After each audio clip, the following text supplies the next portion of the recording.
That entire civilizations, which we thought we knew, are mere ghosts created from myths, convenient interpretations, and outright falsehoods? In the next moments, we will embark on a journey through three worlds: ancient Greece, mighty Persia, and the mysterious Aztec Empire. We'll take 30 of the most entrenched facts about these cultures and shatter them to uncover the truth, a truth far stranger, more complex, and fascinating than any legend. Stick around until the end of this tale, and I promise, the world as you knew it will never be the same again. Myth number 1. Silent gods of white marble. Who actually shouted with color? Ancient Greece. Imagine a museum hall. The air is still and echoing. Along the walls, on tall pedestals, they've frozen, the gods and heroes of Greece. Apollo, Venus, the Discobolus. Their bodies are perfect, their faces emotionless. They are carved from the purest white marble, and this whiteness has become a synonym for classical beauty, harmony, and restrained grandeur. For centuries, beginning with the Renaissance, artists, sculptors, and poets have worshipped this aesthetic of noble simplicity and quiet grandeur, as the great art historian Johann Winkelmann described it in the 18th century. This idea has seeped so deeply into our consciousness that any other image seems blasphemous. We look at the Parthenon and see it dazzlingly white against the blue sky. We picture the Athenian agora, filled with people in white chitons strolling among the same white statues. This monochrome, sterile image of antiquity has become not just a historical fact, it has become an ideal. A myth that was so comforting to believe because it spoke of purity, rationality, and the lofty Greek spirit, untainted by earthly variety. But this is the greatest deception in the history of art, silently applauded by generations. Now let me shatter that idyllic vision. The truth comes rushing at us not from ancient texts, but from 21st century labs. Scientists directed ultraviolet rays at these silent gods, scanned them with electron microscopes, and conducted chemical analyses of microscopic particles stuck in the pores of the marble. And what they discovered shocked the art world. The statues were not white, they were colorful. Not just slightly tinted, but painted vividly, richly, almost screaming, like actors in the heat of a dramatic performance. Imagine the statue of Augustus from Prima Porta. His armor wasn't just a marble relief, it shone with red, blue, and gold. The emperor's cloak was purple, and his hair was chestnut brown. Ancient trees stood tall, while statue-like girls wore dresses with incredibly intricate patterns, where each design was detailed. The warriors on the temple pediments donned bronze helmets and shields adorned with colorful paintings, and bright red paint flowed from the wounds on their bodies. This was not minimalism, it was hyperrealism. The Greeks sought not abstract beauty, but lifelike representation. Their gods and heroes were meant to look alive, stepping down from Olympus to the streets of Athens. This vibrant color scheme has been lost over the ages. Rain, wind, and sun mercilessly washed away the pigments, leaving only a ghostly white skeleton of past grandeur. During the Renaissance, when these pure statues were uncovered, people mistakenly took their faded state as the original design and turned this mistake into a revered ideal. So, next time you find yourself in a museum staring at a Greek statue, close your eyes and picture its lips blushing, its eyes gazing at you with life, and its clothing shimmering in all the colors of the rainbow. You'll see not a cold ideal, but a living, breathing, passionate story. This illusion of color is just one of many. Other illusions pertain not to stone, but to power. To understand them, we need to shift our attention eastward, to the heart of an empire, which the Greeks viewed as their eternal enemy. Myth number 2. An empire born of blood and fear, or the lie of Persian tyranny, Persia. Let's transport ourselves to the sands of Mesopotamia, long before the Persian lion set out on its hunt. In our minds, shaped by Hollywood films and Greek stories, the word empire in the ancient East conjures specific images. It's the clash of weapons, the cries of subjugated peoples, cities wiped off the map. We think of Assyrian reliefs, where kings look down with cruel pride on their impaled enemies, power built on total dead. He didn't destroy temples. He did something unimaginable for his time. He proclaimed freedom. The Cylinder of Cyrus is essentially the first declaration of human rights in history. Cyrus allowed all the displaced people, including the Jews, to return to their homeland. He ordered their sanctuaries to be restored, at the expense of the Persian treasury. He banned slavery and forced labor throughout his vast empire. He didn't impose his faith, Zoroastrianism, but claimed that local gods, like the Babylonian Marduk, had chosen him as their ruler. It wasn't cruelty, but revolutionary policies of religious tolerance and multiculturalism for that era. Cyrus understood what his predecessors didn't. You can build an empire not on fear, but on loyalty. By letting people live by their own laws and worship their own gods, he turned potential rebels into grateful subjects. The Persian Empire wasn't a monolithic prison. It was more like a federation of peoples united by smart and flexible governance, an amazing postal service, and a network of incredible roads. The myth of bloody tyranny was largely created by Greek propaganda to demonize the enemy, but the reality was much more complex and wiser. The great empire was built not just with the sword, but with compassion. But if the Persians were not what we thought, what can we say about the peoples of the New World, whose civilization seemed to Europeans the peak of savagery? Myth number 3. Feathered serpents from the skies, or how a handful of gods conquered millions, the Aztecs. Let's cross the ocean and land in the Valley of Mexico in the year 1519. The air is humid and thick, filled with the scent of flowers and smoke from temple incense. In the middle of a vast lake, connected to the shore by causeways, stands a dream city, Tenochtitlan, the capital of the Aztec Empire. And then, on the horizon, strange people appear. Their skin is pale, their faces are hairy, they sit on enormous deer, and in their hands they carry thundersticks. Leading them is Hernán Cortés. The legend we've known since childhood says that the Aztec Emperor Moctezuma II, upon seeing these newcomers, fell to his knees. He and his people believed that an ancient prophecy had come true. Their god, the fair-skinned and bearded Quetzalcoatl, the feathered serpent, had returned from the east. Blinded by superstitious fear, the Aztecs offered no resistance. They welcomed the gods into their city, showered them with gold, and let a handful of a few hundred Spaniards crush their multi-million empire. This story is incredibly captivating. It explains the nearly unexplainable, how such a small number of conquistadors managed to defeat one of the greatest civilizations in America. The answer seems simple. Naive belief confronted cynical calculation. The myth of Cortez's divine status became the cornerstone of the entire story of the conquest. But this myth is just as much an illusion as the white Greek statues.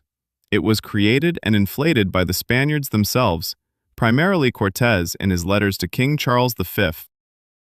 He needed to justify his actions, which often defied orders, and to present his adventure as a divinely preordained triumph of Christianity over pagan ignorance.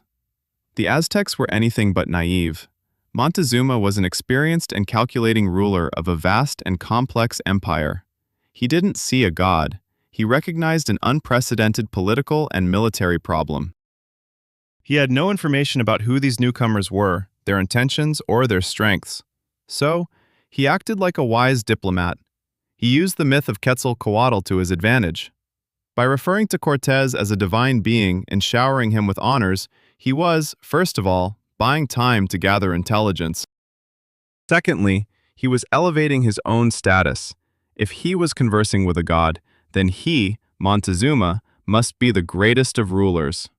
Thirdly, he was trying to placate and control the newcomers, following traditional Aztec diplomacy, which always treated powerful envoys with exaggerated respect. This was not surrender. It was a complex political game.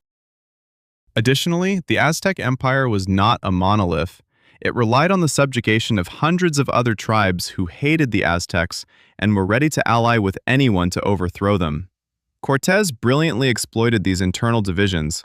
His army was not just 500 Spaniards, but 500 Spaniards plus tens of thousands of warriors from allied tribes like the Tlaxcalans. So it wasn't a handful of gods that crushed the Aztec Empire. It was a civil war, skillfully provoked and led by outsiders, along with a smallpox epidemic they had brought along. The belief in the god's return was not the cause, but merely a convenient cover for the brutal drama unfolding in politics, betrayal, and human ambition. From the illusion of divine intervention in the New World, let's return to the real place where gods were believed to speak directly to people, Greece, at the foot of Mount Parnassus. Myth number 4. The voice of the god from a crack in the earth, or the hallucinogenic trance of the Delphic oracle, ancient Greece. In the misty haze of the valley, under the shadow of Mount Parnassus, lies the most sacred site of ancient Greece, the Temple of Apollo at Delphi. For over 1,000 years, kings and generals, philosophers, and simple farmers flocked here to ask their most profound questions. At the heart of the temple, in a dark sanctuary, sat the Pythia, the priestess, on a tripod above a fissure in the rock. She inhaled the sacred vapors rising from the depths of the earth, fell into an ecstatic trance, and began to mumble incoherent words, the voice of the god Apollo himself. The priests recorded her ramblings and dressed them up in vague, cryptic prophecies that would then determine the fates of empires. This image of a woman, buzzed on hallucinogenic gases, proclaiming divine will, has become one of the most enduring and romanticized myths of antiquity. Plutarch, who himself was a priest at Delphi, wrote about the sweet smell that drove the Pythia mad. For centuries, scholars and enthusiasts have tried to find a scientific explanation for this. The hypothesis is simple and elegant. Beneath the temple lay a geological fault that released some natural gas, ethylene, methane, or hydrogen sulfide, which had a mild narcotic effect. The myth of divine inspiration was really just basic geochemistry. However, as often happens, this simple and elegant theory turned out to be incorrect. Modern geological and archaeological studies conducted right at the temple site have cast serious doubt on this quote-unquote gas theory. First off, there were no significant cracks directly beneath the shrine, where gas could seep in the necessary concentration. Secondly, even if we assume gas like ethylene was present, for it to create an euphoric effect, the concentration in the air would have to be so high it would be dangerously explosive from the flames of lamps and altars. The shrine would have simply blown up. So what was the secret of the oracle? Debunking the myth reveals a far more intricate and impressive picture. The power of Delphi lay not in chemistry, but in psychology, information, and politics. The Delphic priesthood was essentially the most informed organization of the ancient world. Pilgrims flocked to the city from all corners of the inhabited world, from Spain to Persia, each bringing news, rumors, and political secrets. The priests were the central hub of this intelligence network. They analyzed information, knew everything about political dynamics, dynastic disputes, and economic troubles. When a king or ambassador came seeking advice, the priests already had a detailed dossier on him. The ritual itself was staged for maximum psychological impact. A long wait, an air of mystery, dim lighting, and the unintelligible mumblings of the Pythia, who likely entered a trance through self-hypnosis like shamans in other cultures. Then the priests would deliver a response, not random nonsense, but a carefully crafted, brilliantly worded, ambiguous piece of advice based on their deep knowledge of the situation. The phrase, "You will destroy a great kingdom," given to the Lydian king Croesus, is a brilliant example. Attack Persia, you'll destroy either their kingdom or yours. The oracle ends up being right either way. Delphi was not a mystical transmitter of divine will, but the world's first analytical center, skillfully using religion as a tool of influence. Now from predictions shaping politics, let's move on to the mechanism that was believed to cleanse this politics. Myth number 5. The shameful shards, or how the Athenians really used ostracism, ancient Greece. The word ostracism still sounds quite severe today. We think of it as a harsh sentence, like a civil death. We picture the Athenian agora, where an angry mob inscribes the name of a hated politician, a traitor, a tyrant, a corrupt official, on clay shards known as ostraca. The person whose name appeared on the most shards was shamefully exiled from the city for 10 years, banned from returning under threat of death. The myth portrays ostracism as a tool of popular anger, a way to cleanse the city of unworthy citizens, the highest punishment after execution. It appears to be the embodiment of direct democracy in its most fierce and relentless form. Many believe this process was a safeguard, preventing overly ambitious figures like Themistocles or Aristides from seizing sole power and undermining democracy. This narrative has stuck around for so long because it perfectly fits the dramatic portrayal of Athenian political life, filled with intrigues, plots, and power struggles. But the truth, as usual, is less dramatic and much more pragmatic. Ostracism wasn't a punishment. That's a key point. An ostracized person didn't lose their citizenship, and most importantly, their property. Their family could stay in Athens, and no one confiscated their belongings. After 10 years, they could calmly return and seamlessly reintegrate into society. Essentially, ostracism was more of a political referendum than a court judgment. It was a civilized, bloodless way to resolve acute political conflicts that risked escalating into civil war. Imagine a city with two extremely popular leaders holding completely opposing views, say, about the war with Sparta. Their supporters were ready to tear each other apart. Instead of letting things escalate to street fights and killings, the Athenians held a vote. They weren't deciding who was right or wrong, but simply determining whose presence was more dangerous to the stability of the city.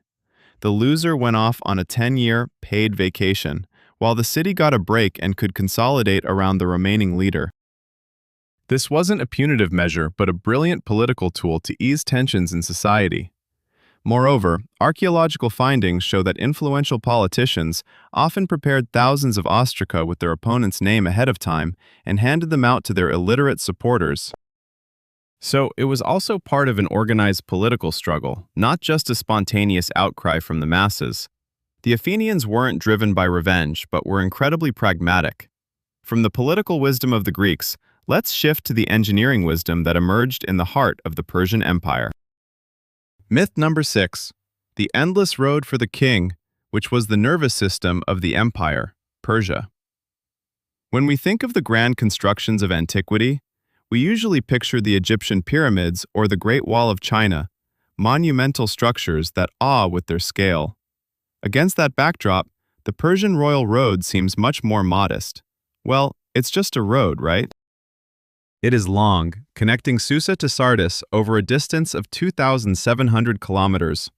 Herodotus marveled at how royal messengers could cover that distance in just 7 days, while a regular caravan would take around 3 months. This myth has cemented the image of the royal road as just a very long, well-maintained highway built for the convenience of the king and his army. We envision it as a straight line on a map. Useful, sure, but nothing more. It's seen as an infrastructure project, not a wonder of the world or a key to understanding the essence of Persian power. To reduce the royal road to just a means of transportation is to miss its true revolutionary significance. It wasn't just a road. It was the lifeblood and nervous system of the empire, transforming the very concept of state governance. Before the Persians, managing vast territories was a nightmare. News from distant provinces could take months to arrive, and by the time it got there, the situation could have changed 100 times. Rebellions could flare up and be crushed before news of their beginnings even reached the capital. Empires were loose and cumbersome. Darius I, the creator of the road, understood that speed of information equaled power. The royal road was a technological breakthrough. Every 25 to 30 kilometers, the distance an average traveler could cover in a day, there were fortified stations, posts with inns, stables, and warehouses. Here, the royal courier, or angareon, would swap out a tired horse for a fresh one and dash onward. This system, known as angareon, was essentially the world's first pony express. It allowed royal decrees to reach the farthest satrapies with unprecedented speed, and reports from spies, the eyes and ears of the king, also made their way to the capital in no time. This provided central authority with incredible control over the country. Furthermore, the road was absolutely safe. Patrols lined it so traders could move their goods without fear of bandits. This encouraged economic prosperity and cultural exchange. Troops, decrees, goods, ideas, languages, and religions flowed along this route. The royal road was not just stones and gravel. It was a living organism that stitched together a patchwork of peoples into a unified, functioning, and thriving empire. It was a tool of smart administration, not brute force. From the wonders of Persian logistics, let's now shift our focus to the marvel of Aztec agronomy, which still amazes engineers today. Myth number 7, the Aztec floating gardens, which didn't actually float. The image of floating gardens, or chinampas, is one of the most romantic and captivating in Aztec history. We picture a sort of Venice of the New World, the people of Tenochtitlan gliding in canoes between vibrant, fragrant patches of greenery that drift freely on the surface of Lake Texcoco. On these floating plots, they grew flowers, vegetables, and corn, creating a paradise amid the waters. This myth arose from the inaccurate descriptions of early Spanish chroniclers who were dazzled by what they saw and didn't fully understand the technology behind it. The term floating gardens sounded so beautiful and catchy that it became firmly embedded in popular culture, painting a picture of delicate, almost fairy tale agriculture. We bought into it because it matched our view of the Aztecs as a people living in perfect harmony with nature, almost like something out of a magical story.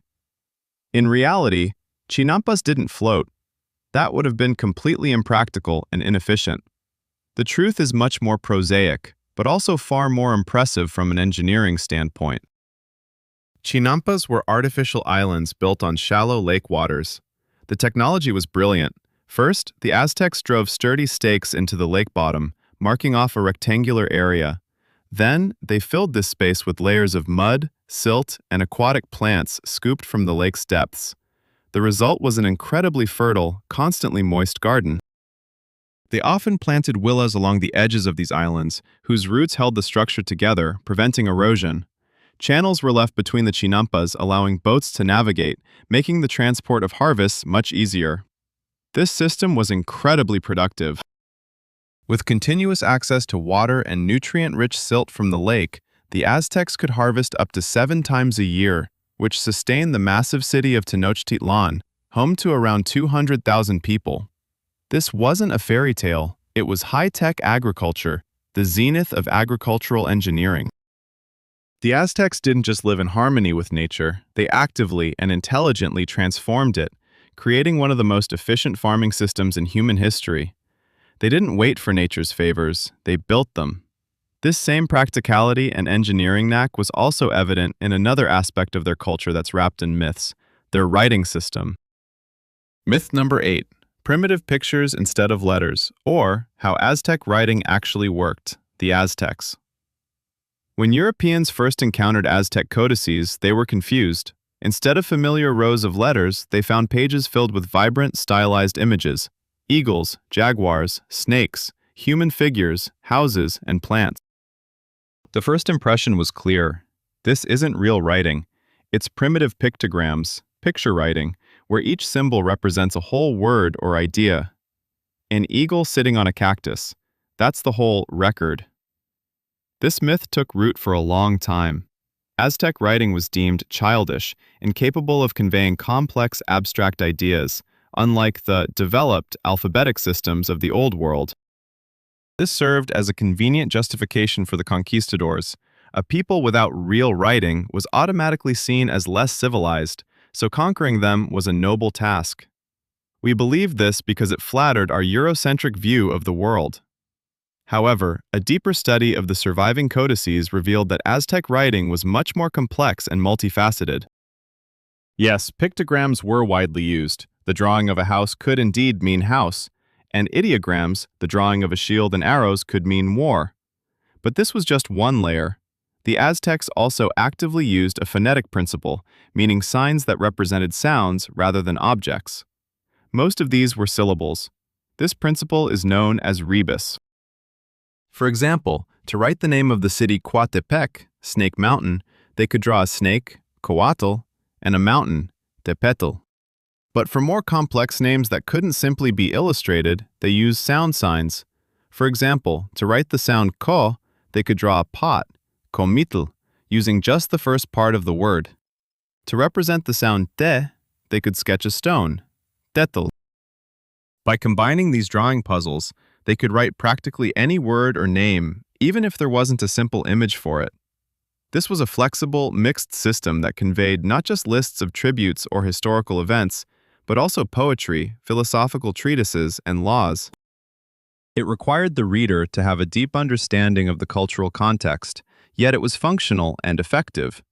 This was not a primitive pastime, but a complex intellectual tool that we simply struggled to comprehend for a long time. Now, let's shift from the complexity of writing to the complexity of human relationships, which in ancient Greece were far from idealized images. Myth number 9. Philosophers in white togas, who were really soldiers and politicians, ancient Greece. Close your eyes and picture an ancient Greek philosopher. What do you see? Most likely it's going to be a gray-bearded old man in a pristine tunic, leisurely strolling through the shaded gardens of the academy or lyceum. He's surrounded by attentive students, engaging in lofty discussions about the nature of being, ideas, and virtue. His hands have never known the weight of a sword, and his feet have never stepped onto battlefields. He is a man of pure reason, detached from the chaotic world of politics and wars. This image of the philosopher as a recluse, an armchair scholar, is so strong that we take it for granted. Plato, Aristotle, Socrates, to us they are almost abstract figures, brilliant minds soaring above the dirt and blood of real life. The myth of the ivory tower was born from our desire to idealize the past, to separate pure knowledge from harsh reality. But the reality was completely different. Philosophy in ancient Greece was not the domain of frail intellectuals.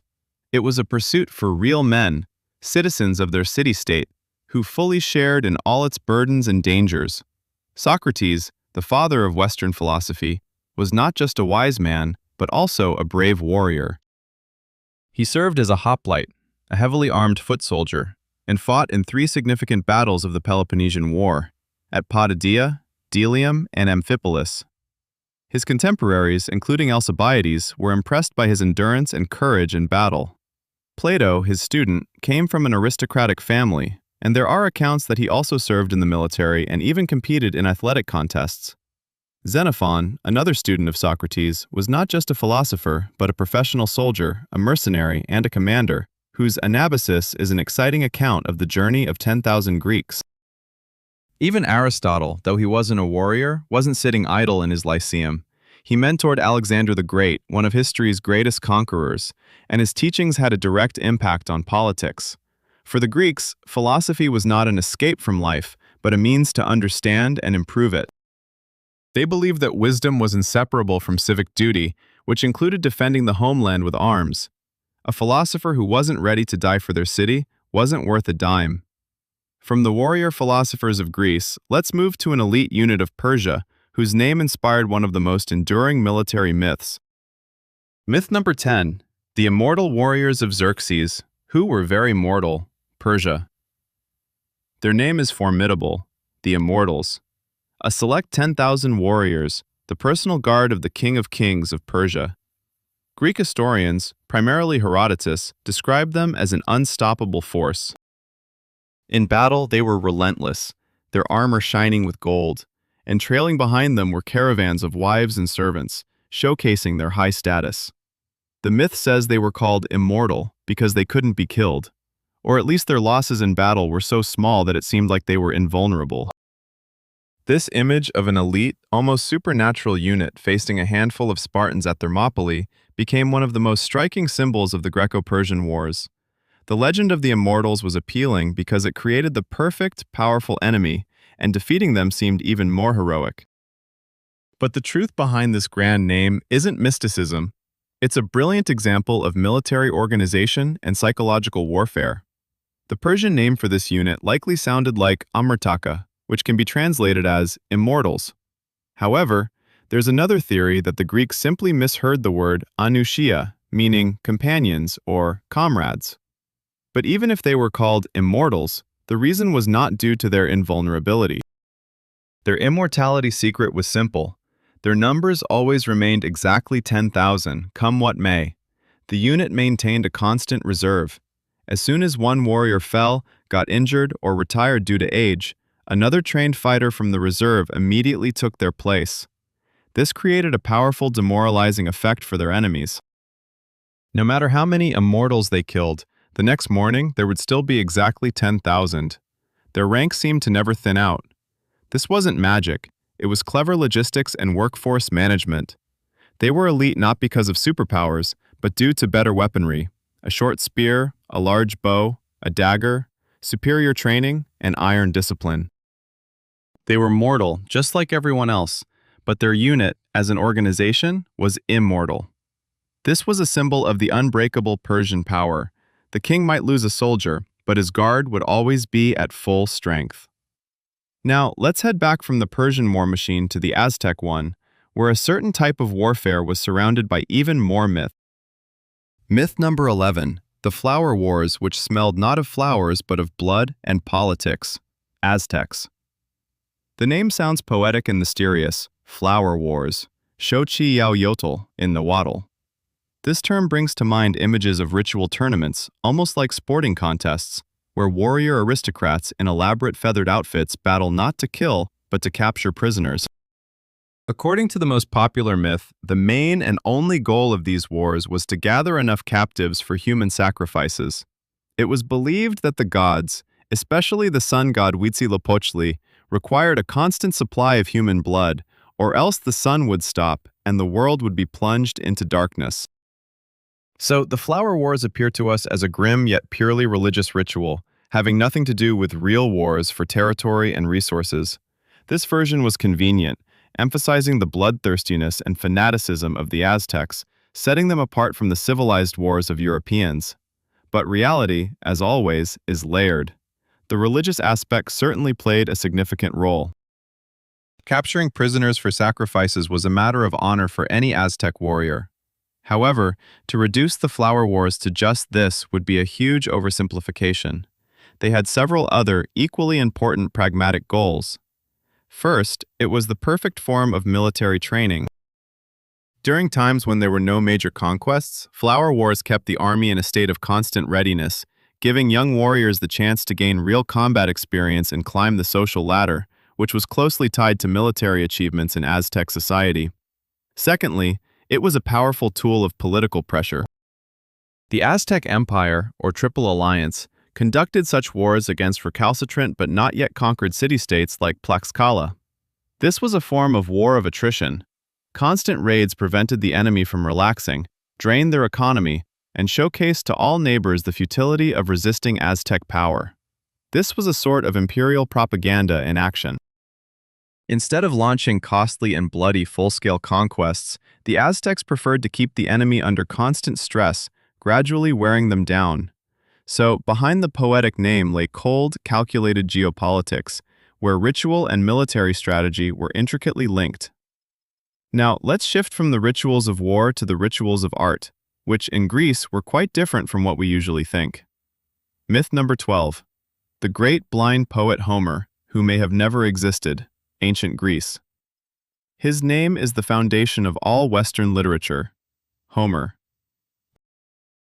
The blind old man, wandering bard, who gifted the world with the Iliad and the Odyssey. His image is carved in marble, and through the ages, a wise, inspired seer who, having lost his physical sight, gained an inner eye capable of seeing the past, gods, and heroes. For thousands of years, no one doubted his existence. 7 cities vied for the honor of being called his birthplace. His poems were for the Greeks what the Bible is for Christians, a sacred text, a source of wisdom, morality, and history. The myth of the singular genius author was significant because it gave the epic a sense of unity and authority. It's easier to believe in a story told by a single great master than in a collective creation by nameless storytellers. But starting from the 18th century, this steadfast image began to crack. The so-called Homeric question emerged, which continues to puzzle scholars and historians today. The uncovering reveals that Homer, as a specific historical figure and the author of both epics, most likely is a construction, a legend. Analyzing the texts of the Iliad and the Odyssey has revealed too many inconsistencies. The language of the poems is a quirky mix of different dialects and eras. The lifestyles and armaments described belong to various historical periods, from the Mycenaean era to the later Dark Ages. The Iliad and the Odyssey exhibit different styles and viewpoints on gods and humans. All of this has led scholars to believe that these poems are not the work of one person, but rather the result of a lengthy oral tradition. For hundreds of years, countless bards passed down tales of the Trojan War. Each contributed something unique, improvising and refining their lines.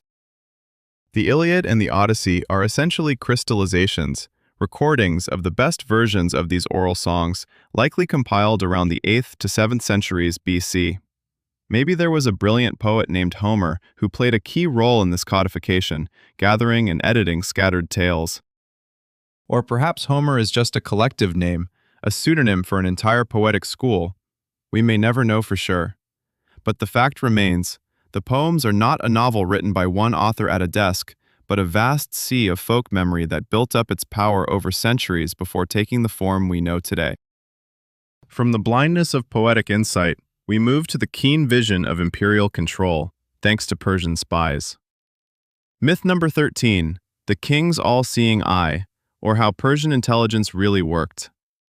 In many minds, especially shaped by Greek authors, the Persian Empire was a highly centralized tyranny, where every move of a satrap, the governor of a province, was monitored from the capital.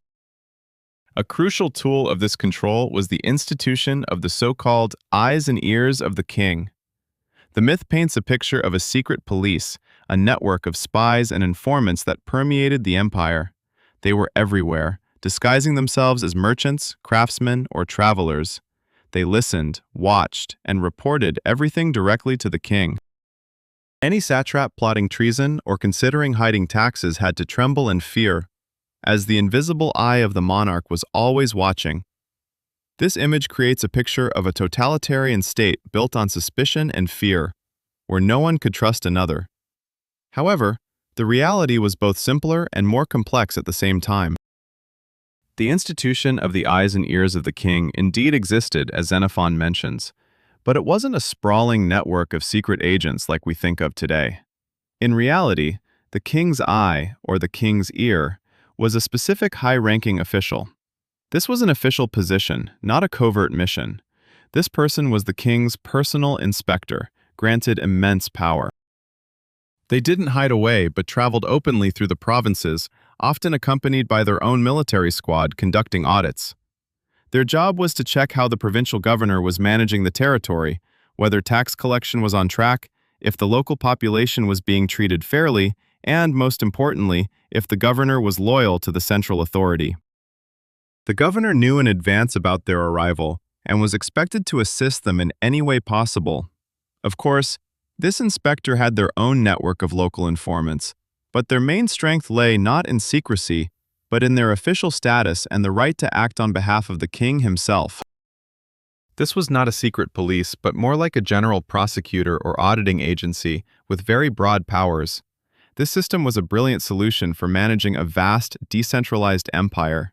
The king couldn't personally oversee every governor, so he delegated this task to a trusted individual who would periodically tour the country, keeping the governors on their toes.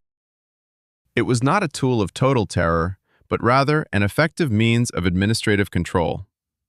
Now, let's move from controlling people to controlling time, which the Aztecs managed with incredible precision. Myth number 14, the Doomsday Calendar Stone, which was actually an altar. Aztecs. This is one of the most recognizable artifacts in the world, the Aztec Sunstone. A massive basalt disc weighing 24 tons, covered in intricate carvings. For millions of people, it's simply the Aztec calendar. Thanks to the New Age prophets and Hollywood screenwriters, it is transformed into a sinister artifact predicting the end of the world, much like the Mayan calendar. The myth claims that it's a complex astronomical device for tracking time, and the central image, the face of the sun god Tonatiuh, symbolizes our era, the fifth sun, which is destined to end in a global catastrophe. This image is so popular because it blends the mystery of ancient wisdom with the thrilling fear of apocalypse. However, the sunstone is not a calendar in our sense, meaning it's not a tool for tracking current dates. Yes, it does contain elements of Aztec calendars, signs of the 20 days of the sacred year, and symbols of the 4 previous sun eras which, according to mythology, ended in disasters: jaguars, wind, fiery rain, and flood. However, its main purpose was entirely different. Most modern scholars agree that it was a temalakatl, a monumental sacrificial altar. In the center of the stone, around the face of the god, there's a recess where, presumably, the heart of the sacrifice was placed, and there's a channel for the blood to flow. This stone hosted one of the most important rituals, a gladiatorial sacrifice, where a captured warrior was tied to the altar and forced to fight several fully armed Aztec warriors. The sunstone isn't just an astronomical guide. It's a cosmic drama carved in stone. It tells the story of the universe from the Aztec perspective, showcasing the cyclical nature of time, the birth and death of worlds. It wasn't a tool for everyday use. It was a sacred object set up in the main temple complex of Tenochtitlan, serving as a stage for the most important state rituals meant to uphold the world order and nourish the gods. It's less of a calendar and more of a monumental declaration of state ideology and cosmology. Now, from this stone altar, let's turn to a living symbol of Athens, which turns out to be not what it seems. Myth number 15, the great treasure of Athens, which was a dangerous powder keg, ancient Greece. The Parthenon, a symbol of Athens' democracy and classical harmony. We see it as a temple dedicated to Athena the Virgin, the most sacred place in the city.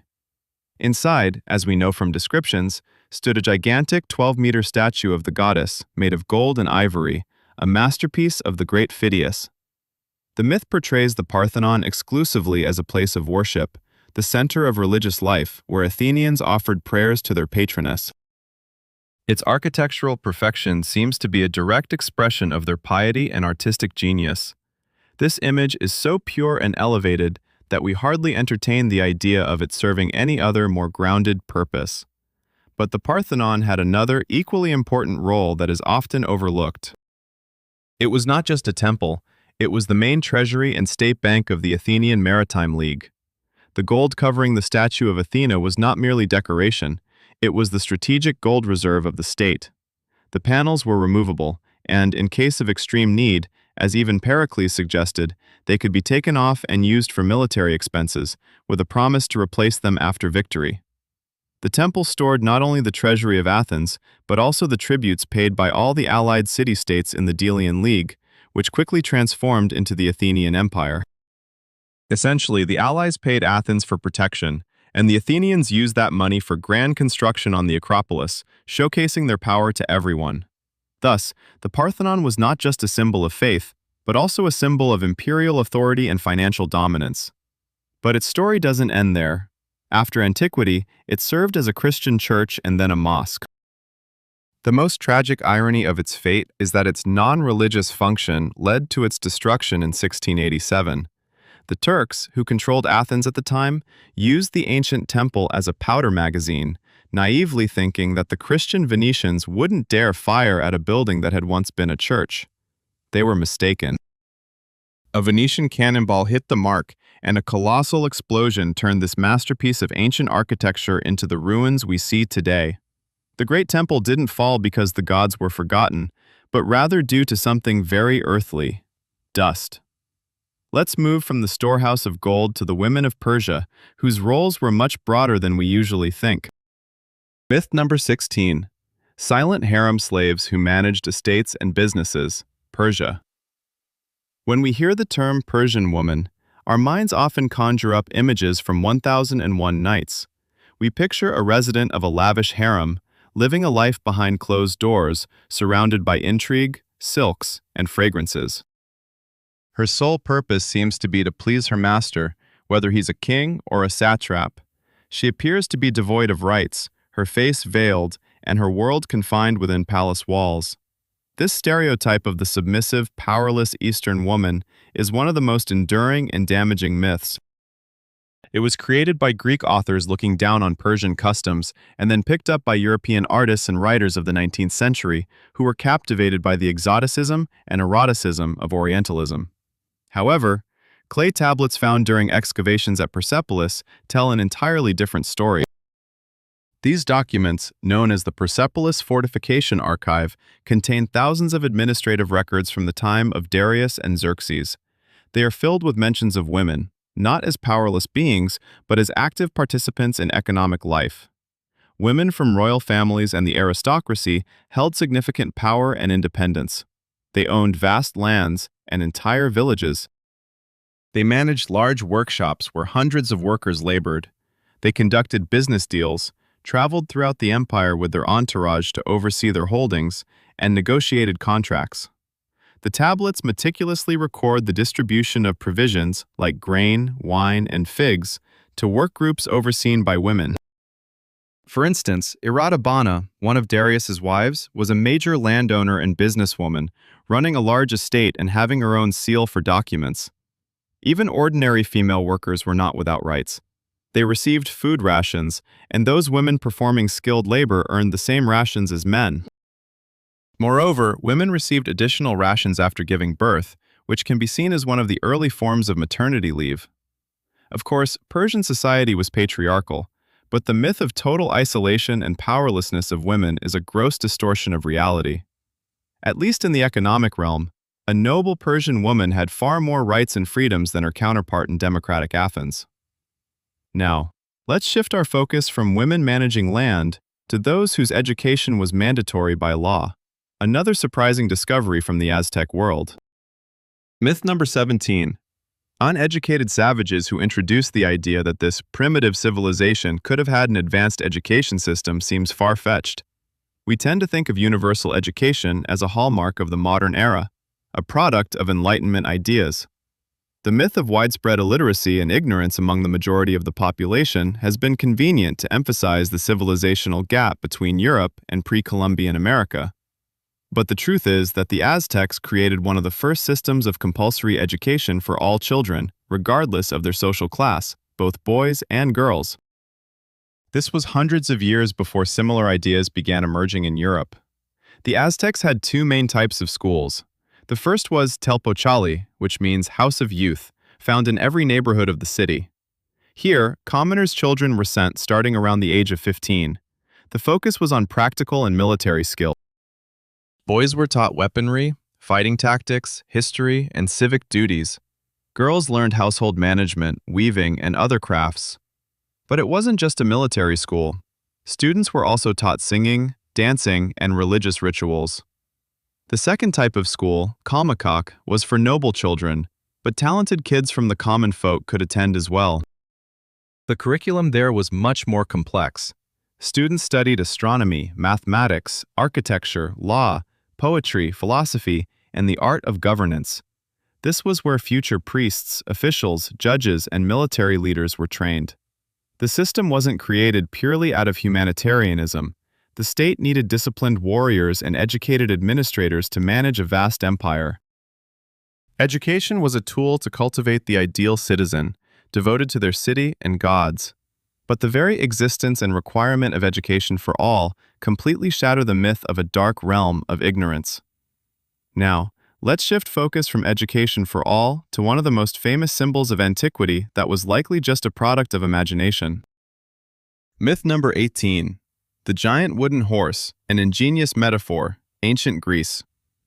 The story of the Trojan horse is arguably the most famous military trick in history. After 10 years of unsuccessful siege, the Greeks pretend to sail away, leaving behind a massive wooden horse as a gift to the gods. The Trojans, despite warnings, drag it into their city. At night, Greek soldiers hidden inside the horse emerge and open the gates, leading to the city's downfall. This plot is so vivid and dramatic that it has become an archetype of cunning. We see it in movies, read about it in books, and even use the phrase Trojan horse to describe a hidden threat. We believe this tale because it's told by Homer, or rather his characters in the Odyssey, and Virgil, and it provides such a neat explanation for the fall of seemingly impenetrable Troy. However, most modern historians and archaeologists believe that the Trojan horse, in a literal sense, never existed. Building a wooden structure that could hold dozens of warriors and could also roll into the city is nearly impossible from the perspective of ancient engineering. It would have been incredibly heavy and bulky. Moreover, in none of the many depictions of the Trojan War, found on ancient Greek vases, do we see a scene of the horse being dragged into the city. So, what was it really? There are several plausible theories out there. The most popular one suggests that the horse was a metaphor.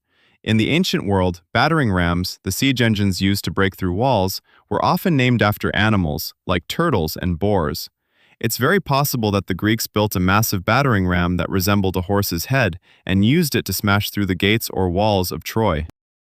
Another theory involves Poseidon, the god of the sea, who was also the god of earthquakes and horses. It's possible that Troy fell as a result of a powerful earthquake that destroyed its walls.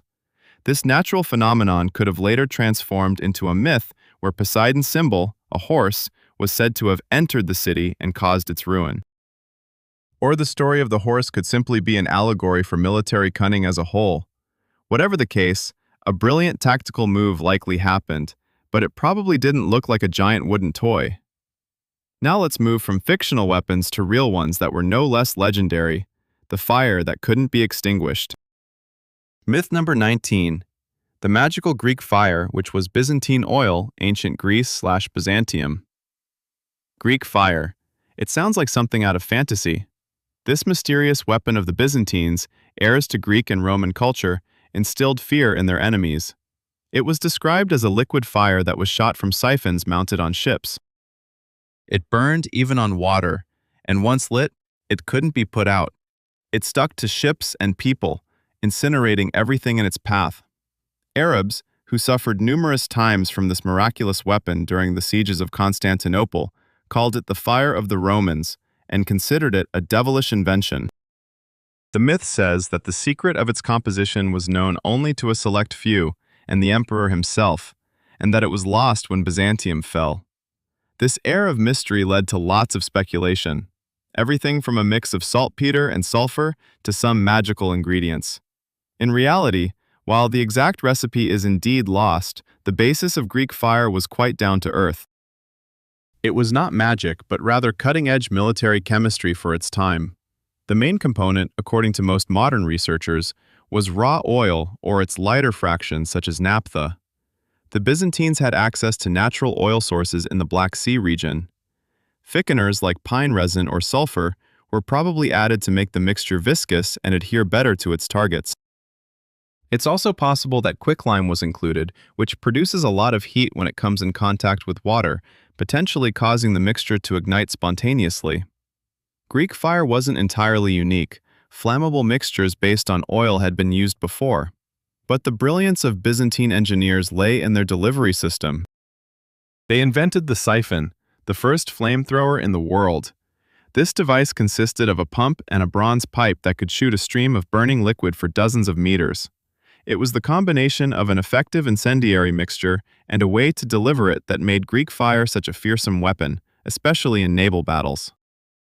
This wasn't a gift from the gods, but a triumph of engineering and a closely guarded state secret that allowed Byzantium to dominate the seas for centuries. Now, let's shift from the fire protecting the empire to a figure who, according to myth, nearly doomed another empire due to his madness. Myth number 20. Mad Xerxes, who whipped the sea, Persia. This is one of the most famous stories told by Herodotus, perfectly setting the stage for Greek propaganda. Persian king Xerxes builds a pontoon bridge across the Hellespont to ferry his massive army into Europe for a campaign against Greece. But a storm strikes and destroys the bridge. In a fit of rage, Xerxes, acting like a capricious and irrational tyrant, orders his men to punish the sea. They were to lash it with 300 strokes, throw shackles into the water, and brand it with hot iron while shouting insults. This story became a symbol of Persian arrogance, contrasting with Greek restraint and reason. The myth of the mad despot who thought he was above the forces of nature was so striking that it became unquestionable proof of the barbarity and inadequacy of the Persian king. However, if we look at this episode not through Greek eyes, but from the Persian cultural and religious perspective, the picture changes. Xerxes likely wasn't insane. His actions, if they even happened as Herodotus described, might not have been acts of madness, but a deliberate ritual. Many ancient cultures practiced symbolic punishment or subjugation of the elements and the deities behind them. For the Persians, followers of Zoroastrianism, water was a sacred element, a creation of the good god Ahura Mazda. The storm that destroyed the bridge could have been seen as an interference from hostile divine forces called devas. Thus, the punishment of the sea could have been a ritual act meant to drive out evil spirits from the water, purify it, and symbolically bring it under the king's will, who was considered the earthly representative of Ahura Mazda. Throwing shackles into the water could symbolize the establishment of control over the rebellious element. This wasn't irrational fury, but rather a magical rite understood by his contemporaries. Moreover, Herodotus was a master of dramatic storytelling and seized every opportunity to depict Persians in a negative light. It's quite possible that he exaggerated or misinterpreted some Persian ritual, turning it into a tale about a foolish tyrant. Now, let's move from ritual control over the elements to actual control over a city, which the Aztecs perfected. Myth number 21. A dirty and chaotic city of savages. That was cleaner and bigger than medieval Paris. Aztecs. In the minds of Europeans during the time of the conquistadors, and even many people today, pre-Columbian cities were seen as chaotic, disorganized, and filthy. The term savages automatically brought to mind a lack of cleanliness, planning, and order.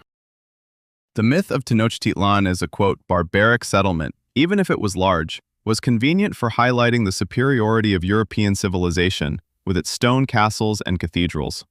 We picture narrow, unpaved streets, waste thrown from windows, and overall unsanitary conditions that were common in many cities of the time, including Europe. When the conquistadors led by Hernán Cortés entered Tenochtitlan in 1519, they were shocked to their core. What they saw was nothing like their expectations. Before them stood one of the largest, cleanest, and most organized cities in the world. Its population exceeded 200,000 people, more than any European city at that time, except perhaps Constantinople and Naples. The city was laid out in a strict grid with wide, straight streets and canals. 3 monumental causeways connected the island capital to the mainland. 2 stone aqueducts brought the purest drinking water from nearby hills into the city. But what struck the Spaniards the most was the cleanliness. The city had an entire army of cleaners, about 1,000 people, sweeping and washing the streets every day. There was a system for collecting trash and removing it by barge for composting in the chinampas. They even had public restrooms. Bernal Diaz del Castillo, one of Cortés's soldiers, wrote in his memoirs that he and his comrades, who had seen many cities of the Old World, were stunned by such order and beauty and couldn't believe it was all created by uncivilized people. Tenochtitlan was not just a city, but a masterpiece of urban planning and sanitation engineering, far superior to most dirty and foul-smelling European capitals of that era. The myth of its savagery was born out of ignorance and arrogance. Now, let's move from the cleanliness of the city to the cleanliness of the Spartan lifestyle, which also turned out to be a myth. Myth number 22. Harsh Spartans who despised luxury but actually loved it. Ancient Greece. Sparta. Just the word itself is synonymous with austerity, severe simplicity, and disdain for wealth. We imagine warriors who eat a meager black broth, sleep on rough mats, and wear coarse clothing. Their homes are devoid of decorations, and their speech is short and to the point. The myth of Spartan austerity was crafted by the Spartans themselves as part of their state propaganda, and was eagerly picked up by later authors like Plutarch, who saw Sparta as the ideal of a strict and virtuous state. This image was so appealing because it created a picture of a society entirely dedicated to one goal: war and serving the state, free from the corrupting influence of wealth and luxury. However, archaeology and careful reading of sources present a completely different picture, especially for the period before the Greco-Persian Wars, known as the Archaic period. In the 7th and 6th centuries BCE, Sparta stood as one of the leading cultural centers of Greece. Spartan craftsmen produced stunning painted pottery, exquisite ivory and bronze pieces that were exported throughout the Mediterranean. Sparta was famous for its poets, musicians, and choirs. For instance, the poet Alcman, who lived in Sparta, wrote refined lyrics filled with admiration for feminine beauty and the joys of life. Even the notorious laws of Lycurgus, often said to have introduced this asceticism, were likely a later construct. Even in the classical period, when these laws became stricter, the Spartan elite found ways to bend them. They owned vast tracts of land worked by helots and reaped enormous profits. They bred racehorses for participation in the Olympic Games, which was an incredibly expensive hobby. After the victory in the Peloponnesian War, a flood of gold and silver poured into Sparta, and corruption and a craving for luxury among the ruling elite reached unprecedented levels. Spartan kings and generals serving abroad quickly adapted to Persian luxury.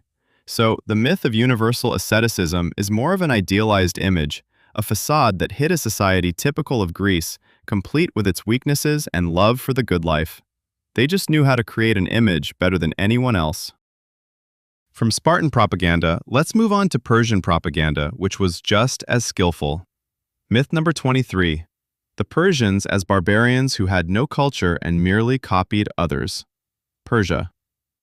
The Greeks, the ultimate PR artists of the ancient world, crafted an image of the Persians as a nation devoid of originality.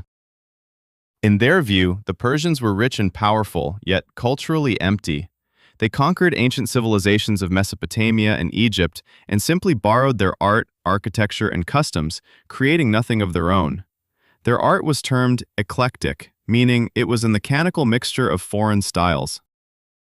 The myth of the copycat Persians was part of a broader ideological war. If the enemy lacks their own high culture, then they are a step below and can be about. Reliefs decorating the staircases might remind you of Assyrian art, but their content is completely different. Instead of scenes of brutal executions and punishment, we see endless processions of tribute bearers from all corners of the empire, peacefully bringing gifts to the king. This is not the art of terror, it's the art of diplomacy and order. Persian art aimed to convey the main ideology of the empire. All peoples could maintain their uniqueness, but they were all united under the wise and just rule of the King of Kings. This was the first true example of multicultural imperial art in history. They took the best elements from different cultures, Egyptian monumentalism, Babylonian luxury, Greek harmony, and blended them into a grand, majestic style that celebrated peace and stability within a vast empire, not war. Now, from the unity of the empire, let's shift our focus to the unity of Aztec society, which was far from being as monolithic as it seems. Myth number 24. The unified and mighty Aztec Empire, which was actually a fragile alliance, Aztecs. We often say the Aztec Empire, and this phrase conjures up an image of a centralized, monolithic state, much like the Roman Empire. We picture Tenochtitlan as the capital, where the emperor, Tlatoani, rules with an iron fist over all conquered lands, a place where everyone speaks the same language and worships the same gods. This myth of a unified empire is convenient to grasp. It simplifies the complex political landscape of pre-Columbian Mexico. It also makes Cortez's conquest seem even more impressive, a handful of Spaniards bringing down an entire empire. In reality, what we call the Aztec Empire was a much more complex and loose formation. Its official name was the Triple Alliance. It was an alliance of 3 city-states, Altepetl, located in the Valley of Mexico, Tenochtitlan, ruled by the Mexica, whom we call the Aztecs, Texcoco, and Tlacopan. They joined forces in 1428 to overthrow the hegemony of another city, Azcapotzalco. Power and tribute collected from conquered territories were shared among the allies, though not equally. Tenochtitlan and Texcoco received 2/5, while Tlacopan got 1/5. Tenochtitlan was the military leader of the alliance, but Texcoco was considered the cultural and legislative capital. Each city had its own ruler, and their relationships were not always smooth. Moreover, their empire wasn't an empire in the Roman sense. The Aztecs rarely annexed conquered lands directly. Instead, they usually left local rulers in power, demanding only regular tribute payments and acknowledgement of their supremacy. They didn't impose their culture and language on others. As a result, the empire resembled a patchwork quilt of hundreds of semi-independent city-states, many of which hated the Aztecs and were just waiting for the right moment to rebel. This internal fragility, a system based more on dominance than integration, became the Achilles heel of the empire. Cortés didn't conquer a unified state. He acted as a catalyst that triggered the collapse of an already unstable system, skillfully using the conquered people's hatred for their rulers. Now, let's shift from political fragility to the fragility of human life, which, according to myth, the Spartans didn't value from birth. Myth number 25. Spartans throwing weak infants off a cliff. Ancient Greece. This is probably the most famous and chilling myth about Sparta. It has become a symbol of their inhumane, militarized system. The story told by Plutarch states that every newborn Spartan was examined by lawmakers. If the baby was weak, sick, or had any defects, it was cruelly thrown into the Apophyte Gorge at the foot of Mount Taygetus. Only the strongest were meant to survive as future ideal warriors. This image is so powerful that it has firmly entered culture as an extreme example of eugenics. It perfectly complements the portrayal of Sparta as a ruthless military machine where compassion and human feelings have no place. But this myth lacks serious evidence, aside from later texts by Plutarch himself, who lived several hundred years after the events he described and loved to dramatize. First of all, archaeological digs in that very gorge haven't uncovered clusters of children's bones. Instead, mostly adult male remains were found, suggesting that this place was more likely used for executing criminals or traitors. Secondly, from a demographic standpoint, for Sparta, which constantly suffered from a lack of full citizens, Spartiates, systematically killing infants would have been suicidal. They couldn't afford to waste even potentially weak children. Thirdly, other ancient Greek authors contemporary to classical Sparta didn't mention such a practice at all. If it existed, such a vivid example of Spartan barbarism would surely have been brought up by their enemies, the Athenians. Most likely, the myth originated from the real practice of newborn inspections that existed in many ancient societies. Weak children could indeed be left to die. Infanticide was common throughout Greece. But it was a family affair, not a state matter, and it wasn't turned into a ritual of throwing them off a cliff. The story about the Apophyte Gorge appears to be a black legend, an exaggeration meant to highlight the severity of Spartan customs and create a shocking image that would be remembered for ages. Now, let's shift from fictional cruelty to the real luxury that surrounded Persian kings, but not in the way we might think. Myth number 26. Decadent Persian kings swimming in laziness and indulgence. Persia. Greek writers from Herodotus to Xenophon crafted a caricature of the Persian monarch. This is a pampered despot surrounded by eunuchs and concubines. He spends his days in idleness at lavish banquets, being carried around on a litter so that his feet won't touch the ground. He's moody, cruel, and prone to all sorts of vices. This myth of Eastern decadence was incredibly convenient for the Greeks. It set their own ideal of a citizen, active, tough, engaged in politics and war, against the image of a passive, corrupted slave to their power and passions. If the king is like this, then his whole nation is just a bunch of slaves, incapable of true freedom and valor. But reality was the complete opposite. To hold on to power over a vast empire, the Persian king had to be anything but a lazy sybarite. His day was scheduled down to the minute. He was the supreme commander, the highest judge, and the main administrator. He personally received ambassadors, read reports from all corners of the empire, and dictated decrees. He had to constantly travel between his capitals, Susa, Ecbatana, Persepolis, and Babylon. A huge part of his life was taken up by rituals that were essential to maintaining his sacred status.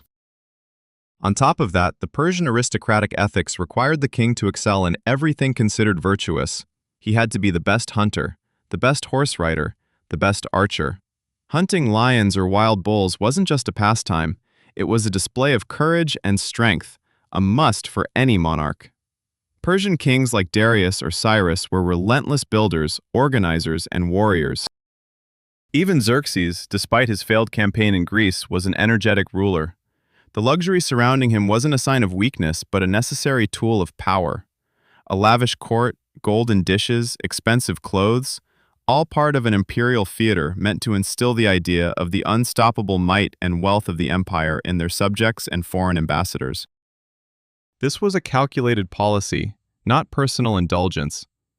Now, let's shift from the king's duties to the responsibilities of an average Aztec, which were quite different from what we might imagine.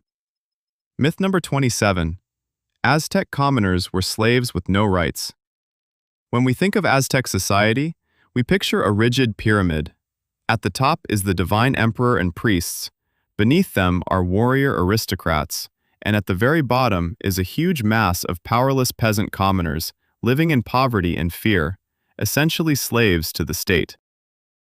This myth is fueled by images of mass human sacrifices, making it seem logical that in such a society, the life of a common person held no value. In reality, the social structure of the Aztecs was much more flexible and complex. Commoners were not slaves. They were free people organized into communities called calpuli. Each community owned land that was distributed among families. Yes, they were required to pay taxes, most often in goods or crafts, and perform labor and military service, but they were not the property of the aristocracy or the state. Moreover, social mobility existed among the Aztecs. A brave warrior, even if he was just a commoner, could shine in battle by capturing prisoners and earn high status, land, and privileges, joining the ranks of the nobility. A talented child from a poor family could get into a good school and become a priest or an official. Slavery among the Aztecs also existed, but it was very different from what we see in Europe. People usually became slaves tlacuatli due to debts or crimes. However, slavery wasn't lifelong and inherited. A slave could own property, have a family, and even have their own slaves. Slave children were born free. A slave could buy their freedom. Masters had no right to kill a slave or sell them without their consent, except in cases where the slave was deemed lazy or rebellious. Essentially, it was a form of debt bondage, not complete ownership of a person. So, while Aztec society was quite hierarchical, it still offered its citizens certain rights and even opportunities for social mobility. Now, let's shift from social structure to architecture, to the most famous building of Crete, which inspired one of the main Greek myths. Myth number 28. The Labyrinth of the Minotaur, which was a palace, ancient Greece. The myth of the Minotaur is one of the darkest and most captivating stories. On Crete, in the tangled labyrinth designed by the genius craftsman Daedalus, lived a creature with the body of a man and the head of a bull, the Minotaur. Every 9 years, the Athenians had to send 7 boys and 7 girls to it as food. The hero Theseus travels to Crete, slays the monster, and escapes from the labyrinth using a thread given to him by the love-struck princess Ariadne. For centuries, this tale was seen as nothing more than a fairy tale. The labyrinth seemed as fictional as the Minotaur itself. But in the early 20th century, archaeologist Arthur Evans began excavations in Crete and uncovered a massive palace complex at Knossos. What he discovered was astonishing.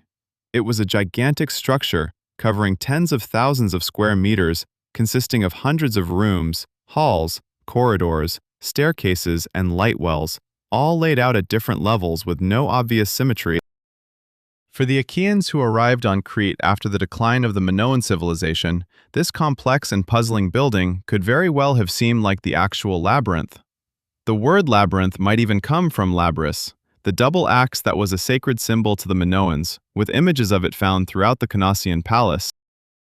So, labyrinth might simply mean palace of the double axe. The myth of the Minotaur could also have a real basis. The bull played a huge role in Minoan religion. On the palace frescoes, we see the famous scenes of bull leaping, acrobatic jumps over the bull. Perhaps this was a dangerous ritual involving young men and women, many of whom met their end. For later Greeks, these mysterious bull rituals taking place in the maze of the palace could have transformed into a story about a half-man, half-bull creature devouring people in a labyrinth. So, the labyrinth was probably not built specifically as a trap. It was the palace of Knossos itself, with its complex and unconventional architecture that gave rise to one of the most enduring myths of the ancient world. Now, let's shift from mythical weapons to something very real, something the Aztecs had that was sharper than a surgical scalpel. Myth number 29. The club with stone teeth, a fearsome hybrid weapon. Aztecs. When we picture Aztec weapons, we often think of something primitive, crude stone axes, spears with flint tips. Their primary close combat weapon, the macuahuitl, is often described simply as a wooden club with pieces of stone inserted into it. That doesn't sound too impressive compared to the steel swords of the conquistadors. This myth of primitive weaponry is part of a broader narrative about the technological backwardness of Native Americans, which many believe led to their defeat. But that description of the macuahuitl completely misses its true effectiveness. This wasn't just a club, it was a high-tech composite weapon for its time. The core was made from strong oak wood, and grooves were carved into the sides where prismatic blades made of obsidian were inserted and secured with a special resin adhesive. Obsidian, a volcanic glass, is one of the sharpest materials in nature. When chipped correctly, its edge can be just a few molecules thick, making it sharper than a modern surgical scalpel or a razor blade. As a result, it was a weapon that combined the smashing power of a club with the cutting ability of a sword. The accounts from the conquistadors are filled with horror and amazement. They wrote that with a single strike of the macuahuitl, an Aztec warrior could decapitate a horse. It didn't pierce steel armor, but it inflicted terrifying lacerations on unprotected areas of the body. Its aim wasn't just to kill, but rather to incapacitate, to wound an enemy so they could later take them captive for sacrifice. It was the perfect weapon for their combat tactics. So, the macuahuitl wasn't some primitive trinket. It was a fierce and well-thought-out weapon, the pinnacle of their stoneworking technology, that instilled fear even in armored Europeans. Now, let's move from the sharpness of obsidian to the sharpness of Spartan speech, which also wasn't what it appeared to be. Myth number 30. Simple Spartans, masters of psychological warfare, ancient Greece. Laconism, the quality of being brief and concise in speech. We know this word comes from Laconia, the region where Sparta was located. The myth suggests that Spartans were terse because they were simple, uncouth warriors who scorned chatter and the rhetorical flourishes common among the Athenians. Their famous replies, "If," in response to threats from Philip of Macedon, or "Come and take it," in response to the Persians demanding their weapons, are seen as examples of harsh simplicity, almost intellectual limitation. We think they spoke this way simply because they didn't know any better. But this is a deep misunderstanding. Brevity wasn't just about simplicity. It was the result of complex rhetorical training and a powerful tool for psychological impact. From a young age, Spartans were taught to speak like this, short, precise, and sharply witty. This was part of their agoge, a system of education. They learned to get to the very heart of an issue, delivering responses that astonished, humiliated, or left their conversation partner in confusion. It was like verbal fencing, where one precise jab held more value than 1,000 fancy phrases. When a Spartan king told a diplomat from another city-state, rambling on about friendship, "Your speech was so long that I forgot the beginning, so I didn't understand the end," it wasn't just casual criticism, it was a clever insult. Their economy of words in negotiations drove opponents crazy, making them anxious and prone to mistakes. It was a mask hiding a sharp, calculating mind. Spartans understood something that many still don't grasp today. Silence and brevity can be far more powerful weapons than the longest, most beautiful speeches. Their conciseness wasn't a sign of a weak mind, but rather a mark of strength and discipline. They weren't simpletons. They were masters of mental warfare, who refined their main weapon, the word, to a lethal sharpness.